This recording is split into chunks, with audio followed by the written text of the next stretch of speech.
children, and you know, thanks to having children or neighbors or even family members who know about that autism, they can say, okay, that is kind of autism.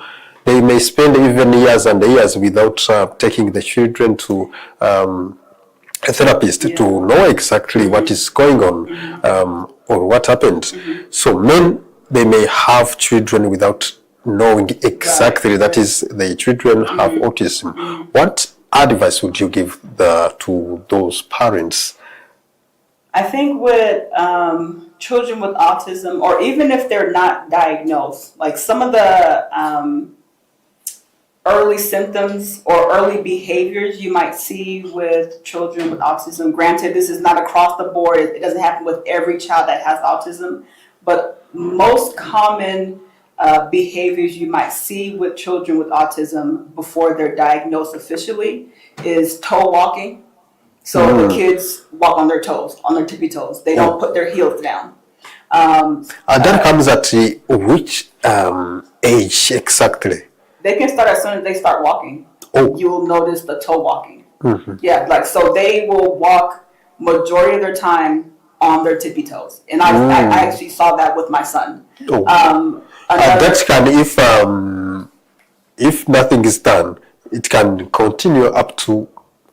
Yeah, if it's not corrected, it's just going to continue. And then with toe walking, because they're not placing their heel on the ground, then it causes issues physically with their muscles and their tendons of their heel. Then that gets shortened because they're not placing their heel on the floor, they're just on their tippy toes.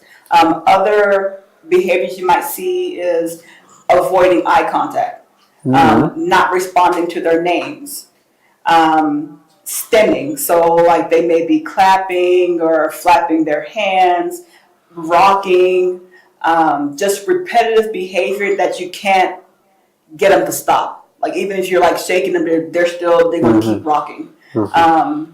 With my son, we noticed the toe walking. We noticed he wasn't responding to his name. He wasn't giving eye contact. And even when he would try to give eye contact, it would be like to the side, like a side gaze. But he would never look right at us and give eye contact. And then he would also stem. And with stemming, it could be a physical stem, and it can also be like a vocal stem. So he would always hum. He would hum. Even while he's trying to eat, he would try to hum and sing. I'm like, Jeremiah, you're going to choke. You're eating. You know, you can't be singing and eating at the same time. But that was his stem. Yeah. So those are mainly some of the common behaviors you would see before getting. Those are usually what people say they notice that prompts them to go to the doctor and see what's going on with the child. Now, two other important questions regarding this behavior. You said about humming and stemming. And also avoiding that eye contact.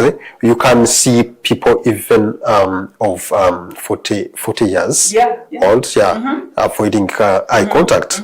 But we normally call those people that they are shy. Yeah, right. So can we say that that is one of the consequences of?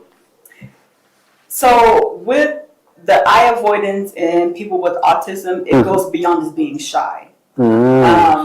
You know, being shy is like, I'll look at you, but I'll look away. But, or if you address me, I'll look at you, but then quick look away. But with kids with autism, you can call their names. You can try to look at them and they won't make eye contact. If they do, it is very, very briefly. And then they look away. So it goes beyond just shy. It's just one of those behaviors that they can't control. But again, they can learn to maintain eye contact. That was actually in therapy, one of my son's goals is to maintain eye contact during conversation. And now he does, but he had to learn how to maintain eye contact during conversations. You can see someone humming, but with the confidence. Right, yeah. Is that the only reason that a person harms, or there is no? autism is the only reason? Oh, no. Oh, okay, yeah, okay. you could just hum because I want to sing a song, you know. But with kids with autism, they are doing those stemming behaviors as a way to soothe themselves. Sometimes it's the environment is overstimulating them. So a way to soothe themselves, similar like when you give a baby a pacifier, they stop crying and they fall asleep. Kids with autism, they stem to soothe their nervous system, to soothe that overstimulating, that whatever's in the environment. That's how they soothe themselves. Okay, so in today's society, who is the neighbor to a child with autism?